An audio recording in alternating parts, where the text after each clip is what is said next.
वस्सलातु वस्सलामु अला रसूलिल्लाह व अला आलिहि व अस्हाबिहि अजमाइन। ये जो अजीम बारगाहें आप जिनकी ज़ियारत कर रहे हैं, बड़ी अजीम बारगाहें जिनका जो है दुनिया भर के तमाम लोग हमेशा इज्जत के साथ नाम लेते हैं और जिनका हमेशा जिक्र करते हैं।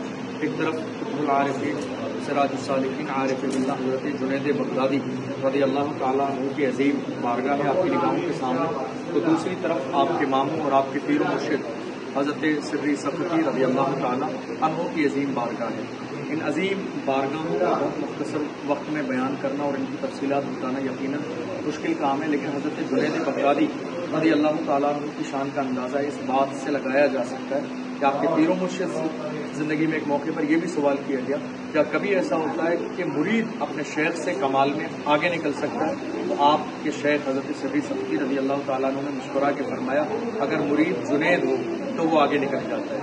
अल्हम्दुलिल्लाह, जिनकी शान और जिनके इल्म की ज़्यादती, जिनके फजलो कमाल की बुलंदी जो है उनके पीर मुर्शिद बयान करें तो उनकी शान का अंदाज़ा क्या लगाया जा सकता है।